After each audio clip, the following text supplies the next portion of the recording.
Hey guys, it's Caleb. And first, I was going to ask if you guys think the lighting's okay because I'm using two Olight bulbs to film these knife videos now because somebody recommended that to me and I think it actually looks pretty good. But the video quality may not be as great because I'm recording that with a Pixel 4. I can't find the batteries to my DSLR. I lost them in Hawaii recently, so that's just the way it is. But yeah, I don't know. It doesn't look bad to me, so we're going with it.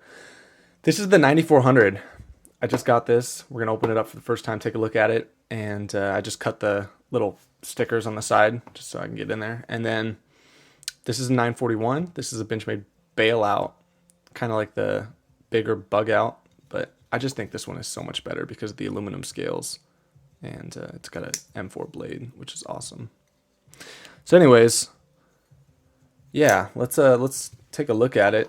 And okay, important things to note about this is the Benchmade 940. There's a lot of Benchmade 940 cuck boys on the internet, that are just like, if it's not a 940, I don't want it in my pants. And I get that. The 940 is cool, but is it that much cooler than a lot of knives? No, not even close. But there's guys that love them, and I'm telling you, there's Facebook groups on, in the groups that I'm in, where guys are just collecting 940s and they've got hundreds of them. It's ridiculous. So let's open it for the first time, huh? That's snappy. Okay. That is really snappy. Just a hair. Bit of movement, nothing major. It's S30V, right? Yeah, these are S30V still. Okay, so there's something different going on. So this is a 941 it's a blade swap. Basically, it was a 940, but I swapped the blade for the 941 blade. And so I put the 940 blade on the black handle that the 941 comes on, and I sold that knife. And now I just got this. So I actually don't have any 940s at the moment. I used to have like 5 and a blue one. But, I kind of just it's a cool knife. The 940 is cool. It just doesn't like excite me like some knives. It's just kind of like, oh yeah, the 940's the 940. It's a really good ADC. It's a great knife, but I don't find it like something I have to collect a bunch of them. But this guy, this changes it up, you guys. I'm kind of an auto fan. Not to say I don't, like my manual folders, especially something like an axis lock or a button lock. Knives that you can fidget with more. I think I actually find my manual folders to be more fun to fidget with. Flippers, things like that. But there's something cool about it auto, and now this is the 940 in the auto configuration. And there's a few things different just by looking at it right now. There's the screws, so it's missing both those. So it's kind of more streamlined. The pivot's different. It's bigger on this one. It's kind of their auto pivot. I think I've seen that on a few different models. I don't know which ones right now, but okay. So it's got the bailout, or this is the bailout. The bailout has the new stop pin, and I believe what that's for is they can actually change the lockup engagement, so they can rotate that pin to a different degree, and it'll lock up either earlier or later to help with lockup. I could be wrong about that, but I think that's what that is for. Like, it makes it easier for Benchmade to work on knives, or just yourself if you want to open it up. Yeah, cool. Oh, okay. So that's actually really nice. You see how there's a missing screw over here again, same with the one below the clip, but you're also missing these exit holes. So these screws go through, same on the 940, the regular one, but you don't see the exit wound, so they cleaned that up. Guys, this is I'm digging this. Whew. Guys, this is it. Benchmade, has kind of been boring me the past few years, but this, along with the bailout, is a really good look for them right now. Talk about an awesome, just lightweight, like backpacking blade. Holy cow. That's a winner. Super snappy. I mean, I brought the LUDT out just because I wanted to compare. Super similar. Microtech's hit hard, so it's definitely the hardest hitting Benchmade auto I've ever felt. That's awesome. Oh yeah, we're a little off. That might be fixable though. I might need to tighten that down a little bit.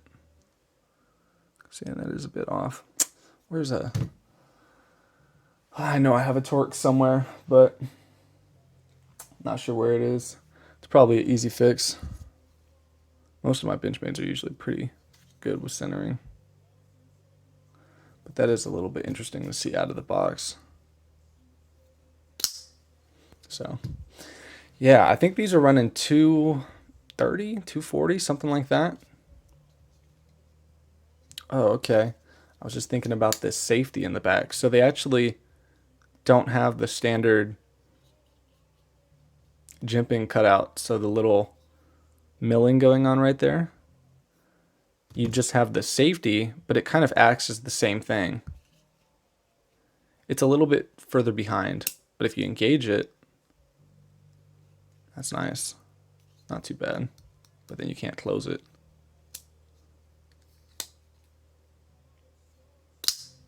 So I'm probably gonna have to just tighten that up, and I'm sure it'll straighten out, and then it may not snap as hard because that thing is like a rocket right now. That is crazy. But this is a winner for sure. No doubt. The bailout is something I picked up. This guy used recently, and the previous owner put this like pink backspacer in it. I thought that was all right. It is the M4 blade steel.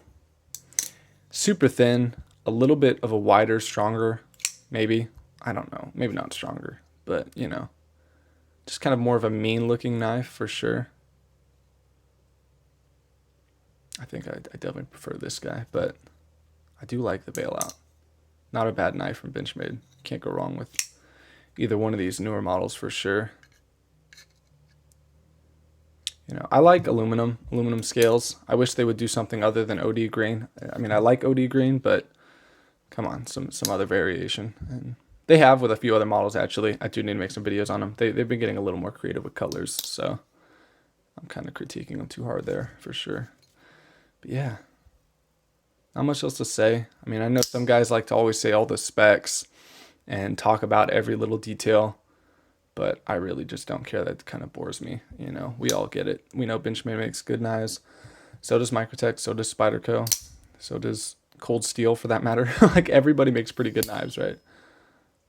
Just more interested in what they're kind of doing new, what they're doing different, how the model's different from the other ones.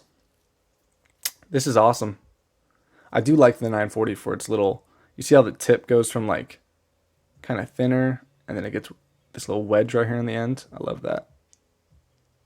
I don't know, it just looks cool. Kind of stronger for a tip too than the 941 blade. The clip point gets real thin and the 940 just gets beefy. So, you know, if you want something a little more priable, definitely go with the 940. Yeah, I don't know if there's much else to say. Oh, I do have a mini reflex right here. I was going to show. So they used to have the buttons. Let's see if we can zoom in. They used to just be flat. Now they added some milling to them on their autos. You see that? So they made the button like slightly bigger maybe, and they added some milling to it. So, you know, little things. We noticed little things, right? It's a 1998 mini reflex. Yeah, I think this will be popular. If it's not, you know, popular, it definitely should be. Because maybe, I don't know, the 940 is like the most popular Benchmade that guys I see on the forums talk about, but I haven't seen anybody bring this into the into the discussion. I know a lot of states guys just can't purchase autos, so that may hurt the market for these more than I think. Not sure. So yeah, the 940 is popular around the world too, so that may be part of it. But I think this is definitely the new best version of the 940 period. Like I know they have like all the collector versions, the carbon fibers, the different Damascus steels. They've done like international versions and carbon fiber exclusives to certain suppliers, but this is it. Like if you just want a simple, just the best 940, I think this is the one right here. For sure. But I mean, there's nothing wrong with the manual version either, of course. I don't know. I just think as far as the screws go, the build materials, the new clip, this guy just kind of seems like the way to go. Not cheap though. I think, yeah, I don't know what the price is. It might have been like $250, $260. It could have been right around there. You know, I've been spending a lot buying things. I was going to show you guys something else that I've been buying. So instead of knives, we're going with these nice little toys. And this has the O-light on it. So this is the new Hellcat I got. And yes, it's loaded. I really don't know why guys on YouTube are always clearing their firearms and stuff and whatever. It's like, it just seems kind of, I don't know. If you're going to play with it, sure, but no, I don't care to, you know, cock it back and forth and whatever. Anyways, what else to say, guys? I've got a few more videos I want to do. I just wanted to kind of compare this to, you know, the old. They've been making these 940s for 20 years. So to see an auto version is just, to me, it should be big news. This is like something Benchmade should have done a long time ago. You know, I mean, look at it. It looks like it should have been an auto all along to me. But maybe I'm tripping. By the way, that was the Hellcat pistol from Springfield Armory. If you guys were wondering, I don't think I mentioned it. It's like a micro compact pistol. It's great for concealed carry. But the main reason I got it is because it holds 13+1 in that little configuration, which is crazy. So yeah, not much else to say. Tell me what you guys think. Is this Auto 940 something that's on your radar? Is it boring? Do you prefer the manual? Do you prefer the auto? Yeah, that's about it, guys. Thanks for watching. We're going to talk about limited edition Infidel probably in the next video, and a few other things that I've got. So, and I mean, if you guys are gun guys too, I could talk about the guns because I've got quite a few of those, but it just depends. I don't know. I don't really feel like I ever wanted this to be a gun channel, but I don't know. I got a bunch of stuff, to be honest. I've got so much stuff that I think is cool personally that maybe I should just show it all off on camera, but I really don't know. So anyways, yeah, take care, guys. Also, let me know about the lighting.